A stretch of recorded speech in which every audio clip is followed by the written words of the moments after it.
Willkommen zu Frequent Traveler TV. Mein Name ist Lars Korsten und ich habe für euch natürlich frisch gepresste Themen. Wir haben gestern über den EU-Emissionshandel gesprochen und jetzt gucken wir uns mal an, was das eigentliche Ziel ist neben dem Umweltschutz. Hongkong erweitert den Checking in der Innenstadt, heißt also für den einen oder anderen, der mit gewissen Fluggesellschaften fliegt und nein, Lufthansa Group ist nicht dabei, kann diesen nutzen, etwas, was ich von Vorteil finde. Dann gucken wir uns genauer an die Hyatt Promotion, die ja relativ interessant niedrig ist, ob sich das überhaupt lohnt gegenüber den Promotions von Marriott oder Hilton. Hatte ich gestern einen Call drüber. Und Accor ließ die Vorwürfe gegen CEO Sébastien Bazin untersuchen. Was heißt das? Ihr denkt dran, wie immer den Kanal zu abonnieren, die Glocke anzumachen, ein Like dazulassen, aber natürlich auch auf School zu kommen und dort zu kommentieren. Like und so weiter und so geht los. Also das erste Thema ist natürlich die EU. Und zwar will sie ja den Emissionshandel auf internationale Flüge ausweiten. Die EU-Kommission will ab 2029 erstmals bestimmte Flüge zwischen Europa und Drittstaaten in den europäischen Emissionshandel einbeziehen. Maßgeblich haben wir ja diesen imaginären Frankfurt 5000 Meilen, Kilometer sind es, Entschuldigung, Kilometer Kreis. Eine Konstruktion, die natürlich die Drehkreuze im Nahen Osten ins Visier nimmt. Also Emirates, Qatar, Etihad, Turkish Airlines, um einige zu nennen. Damit ist es so, dass natürlich dort zahlreiche Ziele in Nordafrika und Afrika und Westasien betroffen sind. Aber Ziele, die man nicht einpreisen möchte, sind USA, China und Indien. Besonders relevant wären natürlich diese ganzen Sachen für die Fluggesellschaften, die ich genannt habe, aber auch andere. Und Ferienfluggesellschaften mit Nordafrika-Verbindung sind auch betroffen. Heißt also, deutsche Airlines zahlen laut Artikel bereits jetzt 630 Millionen Euro pro Jahr für Emissionszertifikate. Und die EU-Kommission verursacht etwa 4% der gesamten, der Luftverkehr verursacht nach Angaben der EU-Kommission. Ich weiß nicht, wie viel CO2 die EU-Kommission verursacht. Das wäre auch mal eine interessante Frage. Aber auf jeden Fall, die Fluggesellschaften machen 4% der gesamten CO2-Emissionen der EU. Der Vorschlag benötigt allerdings noch die Zustimmung des Parlaments und der EU-Mitgliedstaaten. Also, der Ganze ist vielleicht doch nicht ganz so klimatisch oder klimapolitisch motiviert, dieser Radius. Es erfasst gezielt diese Umsteigerdrehkreuze. Und Gulf Airlines und Turkish Airlines ziehen ja über ihre Drehkreuze viele Airlines von den europäischen Fluggesellschaften ab. Und ich denke mal auch, dass viele in der EU sagen, naja, nun gut, das ist ein Wettbewerbsnachteil, gerade mit Qatar, die ja halt Open Sky haben und so weiter. Ein Direktflug einer europäischen Airline unterliegt bereits teilweise europäischen Klimakosten. Eine Reise über den außereuropäischen Drehkreuz kann bislang anders behandelt werden. Der neue Radius soll einen Teil dieser regulatorischen Lücke schließen. Die Ausnahmen sind natürlich genannt, also USA, China und Indien. Denn da hat man die Angst, dass da geopolitisch reagiert wird. Ich hatte euch das Beispiel ja von Amsterdam erzählt, wo die in den USA gesagt haben, ja gut, dann kriegt ihr halt keine Slots mehr in den USA. Und das ist natürlich das Thema. Tickets für uns werden teurer, das ist halt so und das ist halt der Preis. Und ich denke mal, dass das wirklich nicht ganz so einfach ist und so ein No-Brainer ist. Ich denke mal, dass da auch geklagt werden, denn es soll nur ein Teil der Flüge erfasst werden, während die längsten und umweltschädlichen Flüge weiterhin ausgenommen werden. Wobei die längsten und umweltschädlichen, ja, ist das wirklich so umweltschädlich? Weil am Ende des Tages, wenn ich zum Beispiel nach Australien muss, ob ich jetzt über Singapur fliege oder über Bangkok, sind die Emissionen dann nicht relativ ähnlich. Also insofern ist die Frage des Fazits, die EU versucht halt Klimaschutz und Wettbewerbspolitik miteinander zu verbinden oder Klimaschutz zu benutzen, um Wettbewerbsschutz durchzubringen. Der Radius wurde gezielt einige der stärksten Konkurrenten europäischer Netzwerk-Airlines treffen. Die Ausnahme großer Märkte schwächt jedoch die klimapolitische Stringenz und zeigt halt, wie der ganze Hase da läuft und dass man doch dann ein armer kleiner Schisser ist am Ende des Tages. Bis zu einer Umsetzung sind schwere politische und luftrechtliche Auseinandersetzungen natürlich wahrscheinlich. Die Frage ist der europäische Emissionshandel echter Klimaschutz oder einfach nur Schutz für alle europäischen Airlines? Wer in Hongkong ist, und da muss ich auch nochmal wieder hin, Da kann man ein Check in der Innenstadt machen. Und zwar, Hongkongs Flughafen hat den beliebten Innenstadt-Check-in für weitere Fluggesellschaften. Wir kennen das ja auch Wien, da haben die ja auch so ein Check-in. Reisende können bei teilnehmenden Fluggesellschaften bereits in Hongkong Station oder Kowloon Station einchecken und ihr Aufgabegepäck abgeben. Der Intown-Check-in war vor der Pandemie sehr beliebt. Während der Pandemie wurde der Service ja leider eingestellt, aber die Rückkehr erfolgte zunächst leider nur für Cathay Pacific. Aber jetzt, ab Juli 2026, können 6 Fluggesellschaften diesen nutzen oder wollen ihn nutzen und Passagiere der Fluggesellschaften Cathay, China Airlines, Hongkong Airlines, Qantas, Singapore Airlines und Mandarin Airlines, also 6 Stück. Und wichtig ist aber, dass an Hongkong Station alle sind. An Kowloon Station gibt es aber kein China Airlines, kein Singapore Airlines, kein Mandarin Airlines. Die Öffnungszeiten unterscheiden sich auch je nach Airline und Bahnhof. Cathay Pacific bietet an der Hongkong Station laut Artikel den umfangreichsten Zeitraum von 6 Uhr morgens bis 23 Uhr. An der Kowloon Station schließt der Cathay Service bereits um 15 Uhr.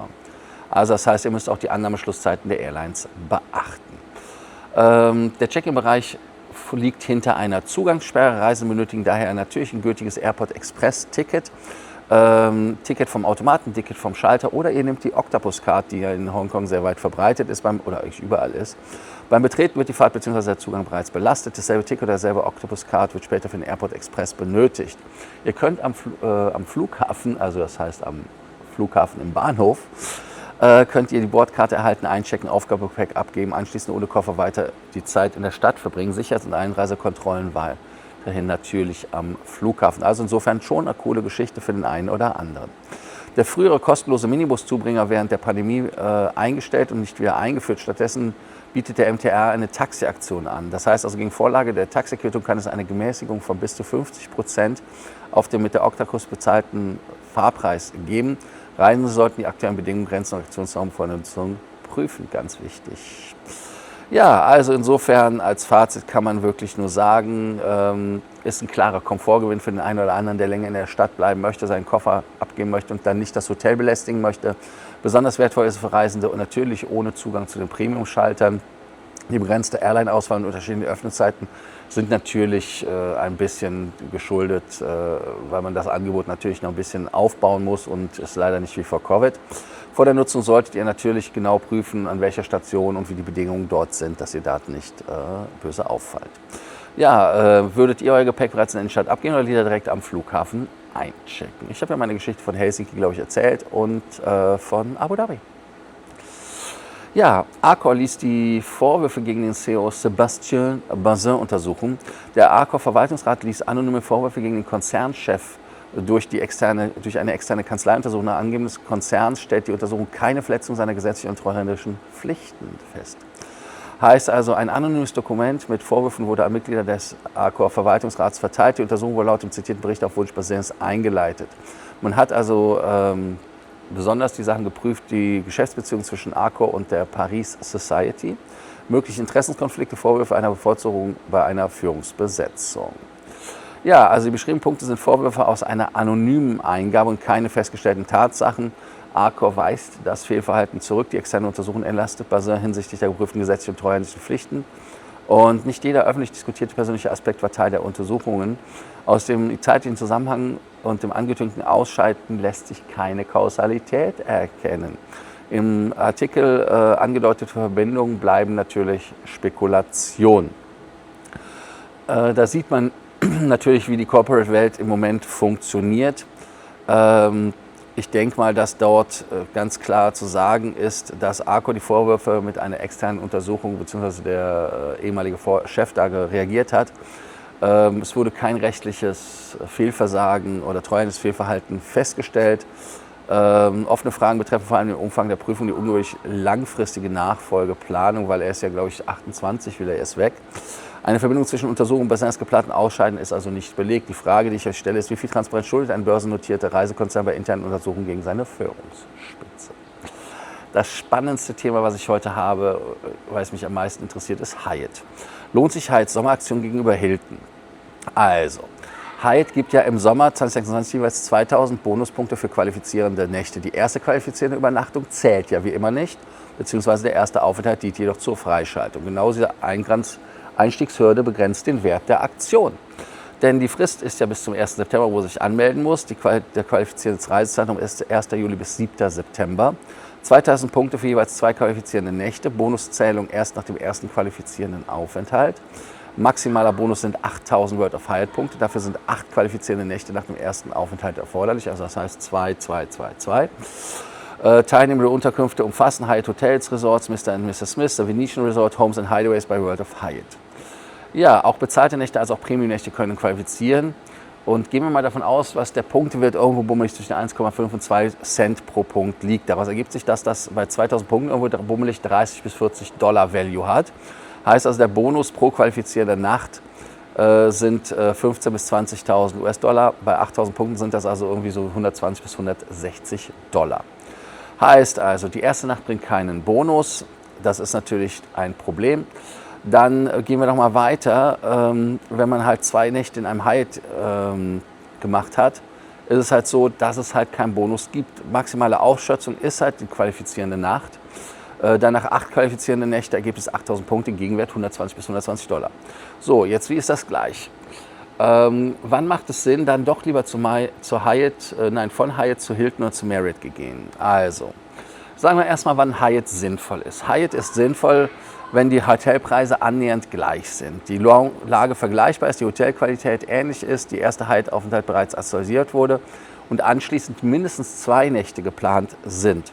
Die Punkte gezielt mit hohem Gegenwert eingelöst werden können und keine wichtigen Elite-Vorteile beim Konkurrenzprogramm verloren geht. Also wer Globalist ist oder Hilton Reserve oder Diamond, der hat da natürlich einen Vorteil, oder Titanium Ambassador.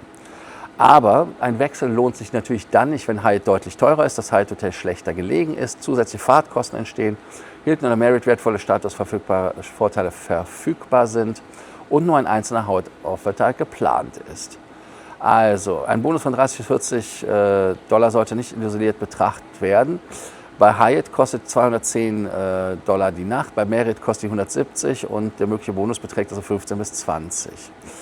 Das ist kein klassischer Mattress Run Promotion. Der Bonus ist zu klein, um da irgendwas zu machen, muss man ehrlicherweise sagen. Ich denke mal, dass man da wirklich gucken muss, dass die erste Bonusnacht schon alleine so ein Killer-Argument ist für die Promotion, und die ist einfach falsch. Also ich denke mal, wenn ihr euch das Ganze anguckt, ist es so, dass wenn ihr keine Hyatt-Aficionados seid und die Hyatt-Nacht nicht am Ende des Tages keine Zusatznacht ist, dann kann das lohnen. Ein deutlich teures oder schlechteres gelegenes Hyatt wird durch die 2000 Punkte nicht automatisch attraktiver. Also nur, wenn er da extra hingeht. Die beste Strategie lautet, vorsorglich registrieren, bestehende Reisepläne schauen, ob ihr da irgendwie das einbauen könnt. Wenn nicht, forget about it. Deshalb die Frage des Tages, würdet ihr die 2000 Punkte 2 Übernachtungen bei Hilton oder Marriott zu Hyatt verschieben? Also Gesamtfazit der Sendung: Die EU will den Klimaschutz stärker auf den internationalen Luftverkehr ausdehnen und der ETS-Radius lässt eigentlich nur an, dass es dort um Wettbewerb geht und nicht um echten Klimaschutz. Und damit will man halt wirklich gerade die Marktteilnehmer, Turkish Airlines, Emirates, Qatar und so weiter, ein bisschen ins Knie treten, also von hinten. Heißt also eher wieder so ein EU-Rohrkrepierer, und die EU tut, und das ist meine persönliche Meinung, tut alles dafür, dass man merkt, dass sie einfach nur ein Wasserkopf sind, der einfach sinnbefreit ist. Hongkong investiert gleichzeitig wieder in ein reibungsloses Reiseerlebnis, bringt einen beliebten Komfortservice zurück mit dem Check-in in der Innenstadt. Allerdings mit ein paar Fallstricken, wenn man beachtet, dass 15 Uhr Check-in-Schluss ist, zum Beispiel Kowloon Station für Cathay. Der Arco-Fall zeigt, wie wichtig Governance, Offenlegung und transparente Nachfolgeplanung für internationale Reisekonzerne sind oder grundsätzlich für große Firmen sind. Aber man muss halt natürlich gucken, inwieweit das auch eine ehrliche Geschichte war und nicht nur Cover My Ass. Ja, dann Loyalitätsprogramme machen auch mal Entscheidungen, die halt nicht ganz so prickelnd sind wie bei Hyatt, dass man sagt, naja, das ist jetzt eine Promotion, die mich nicht vom Hocker reißt und auch nicht zu Hyatt führt. Deshalb solltet ihr wirklich betrachten, ob das eher der Gegenwert oder den Preis der Lage und den Komfort und die Statusvorteile rechtfertigen oder nicht. Aber über alle Themen hinweg zeigt sich, Regulierung, Unternehmensführung und Loyalitätsprogramme haben immer direkte Auswirkungen auf uns, auf das Reiseerlebnis. Und ihr könnt genau darauf reagieren mit Your Wallet. Ja, ihr denkt dran, den Kanal zu abonnieren, die Glocke anzumachen, ein Like dazulassen, aufs Cool zu kommen und die Frage des Tages zu beantworten. Da wäre zum Beispiel die Frage, ist der neue EU-Emissionshandel echter Klimaschutz oder vor allem Schutz für europäische Airlines? Und würdet ihr dich für 2000 Hyatt-Punkte 2 Übernachtungen von Hilton oder von Marriott zu Hyatt verschieben? In dem Sinne danke ich, dass ihr heute wieder bei Freaking Trailer TV dabei wart und wir sehen uns bei der nächsten Sendung. Bis dann. Ciao.